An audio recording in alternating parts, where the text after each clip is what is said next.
In Galveston, many images of the past have become images of today. The Victorian homes of this neighborhood are just one example of the renovation and restoration work that has occurred in the island city over the past 10 years or so. If you look closely, you'll notice the often simple, but sometimes ornate detail on these homes.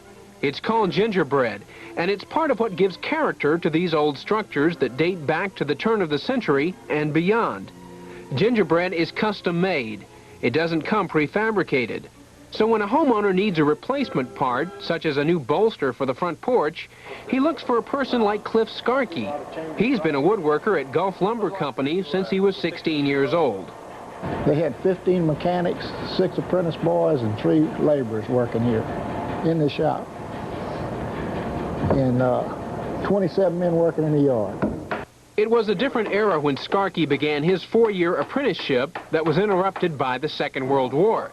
But when the 21-year-old returned home to Galveston from the Pacific, he picked up where he left off. Housing was in short supply, and at a time when contractors depended on the shop at the local lumber yard for handicraft wood items, Skarke stayed busy. So that's the sash and door department over there. We made all our sash and doors and screens and everything right over there. All the window frames were made in the back.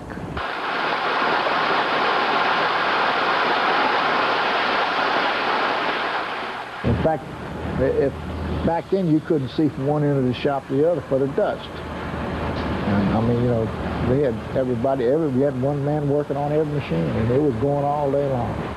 Today it's a different story. Most of the old machinery lies silent, and work comes in bits and pieces.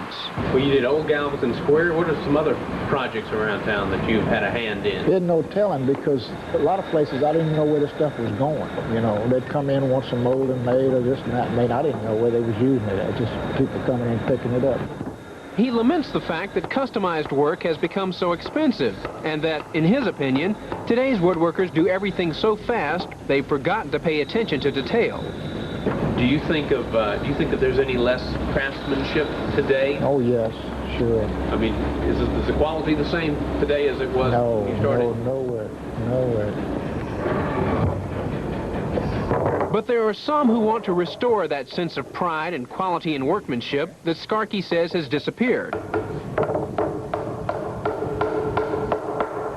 This is the shop of Island City Woodworking, built in 1908. And in nearly 80 years, the place really hasn't changed very much. There's still a lot of the old saws and other machinery around. 27-year-old John Weber bought the company 4.5 years ago and has continued to use much of the old equipment until recently. Take, for example, this 36-inch band saw that dates back to the 1870s. Really, a saw like this is real similar to new saws of today's. The same accuracy, it operates the same way. We use it quite often. It's a very efficient machine. But the 20 horsepower motor that operates the line shaft system that runs the saw isn't efficient. And as a result, Weber has moved most of the old machinery out of the shop and replaced it with modern equipment. Someday, Weber would like to turn the shop into a museum. He's optimistic that business will dictate the need to move into a larger building at some point. For a young man, he's made a good start and has already landed several large commercial contracts. The 1894 Grand Opera House in downtown Galveston was one. The newel post, the staircase, the stair rails, all this front entryway, the doors, and it kind of goes all the way down this wall. The project took more than 5 months, and Weber and his crew didn't have any working drawings to rely on. Really, the funny thing about this job, as detailed as it is, there really weren't any detailed drawings of what had to be here. We copied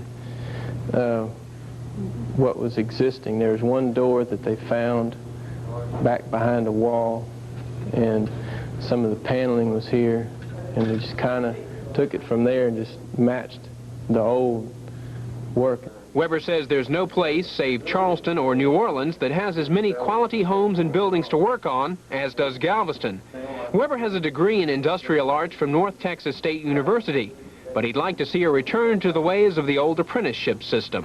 I don't think we have any choice, really. The people that have the skill have to pass it on to people who don't have the skill. He wishes he had had the chance to study under Cliff Skarke, who at age 61 will be retiring in a few years. But Weber's optimistic about the future. He sees himself as part of a renaissance in the woodworking trade. And as long as people want to own homes like these in Galveston Historic Silk Stocking District, there will always be work.